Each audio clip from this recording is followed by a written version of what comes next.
Hello friends, ಇವತ್ತು ನಾನು logic ಯಾವ ಥರ ಬಳಸೋದು ಅನ್ನೋದನ್ನು ನೋಡೋಣ. ಸೊ ಮೊದಲಿಗೆ it's a simple program, C++ program. ಇದರಲ್ಲಿ ಫಸ್ಟ್ ನಾವು ಆ್ಯಸ್ ಯೂಶ್ವಲ್ ನಾವು ಇದನ್ನು ಟೈಪ್ ಮಾಡ್ತೀವಿ ಮತ್ತು ಇಂಟೀಜರ್ ಸ್ಟೂಡೆಂಟ್ಸ್ ಅನ್ನೋದಕ್ಕೆ ಎಷ್ಟು ನಂಬರ್ಸ್ ಅಂತ ಇದು ಕೊಡ್ತೀವಿ. ಫಾರ್ ಎಕ್ಸಾಂಪಲ್ 20 ಸ್ಟೂಡೆಂಟ್ ಅಂತ ಕೊಡ್ತೀವಿ. ಸೊ ಇಂಟೀಜರ್ ಸ್ಟೂಡೆಂಟ್ಸು 20 ಜನ ಇದ್ದಾರೆ ಅನ್ನೋದನ್ನು ಇಲ್ಲಿ ಇದು ಇಂಡಿಕೇಟ್ಸ್ ಮಾಡುತ್ತೆ. ಸೊ ನೆಕ್ಸ್ಟ್ ಲಾಜಿಕ್ ಏನು ಅಂತಂದರೆ, ಹೊಸ ಸ್ಟೂಡೆಂಟ್ಸ್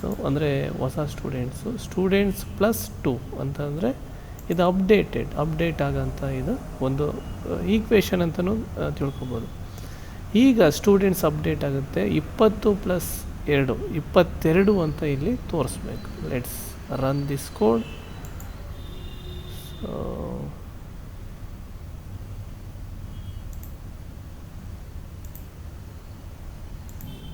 ಓಕೆ, ಈಗ ನೋಡಿ ಸ್ಟೂಡೆಂಟ್ಸ್ 22 ಅಂತ ಬರುತ್ತೆ.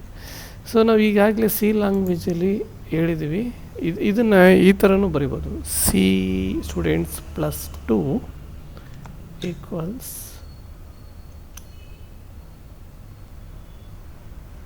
ಸ್ಟೂಡೆಂಟ್ ಪ್ಲಸ್ ಈಕ್ವಲ್ಸ್ ಸ್ಟೂಡೆಂಟ್ ಅಂತ.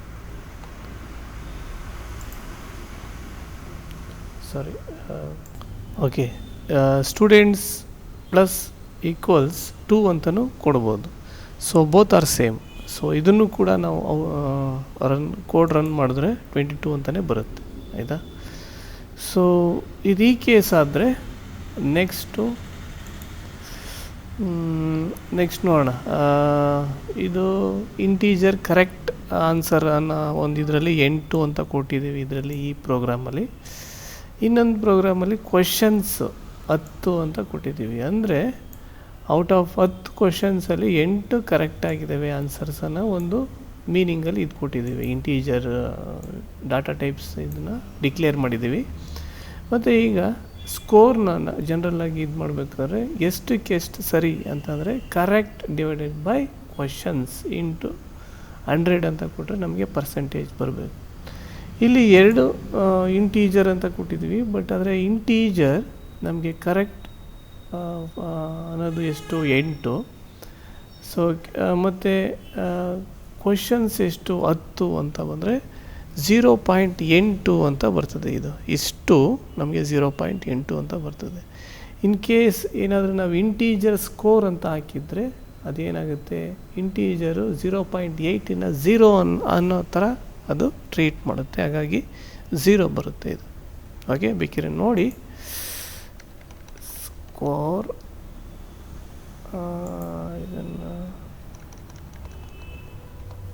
ಸೊ ಈ ಥರ ಏನಾದ್ರು ನಾವು ಕಂಟ್ರೋಲ್ ಇದನ್ನೇನಾದ್ರು ನಾವು ರನ್ ಮಾಡಿದ್ದೆ ಆದರೆ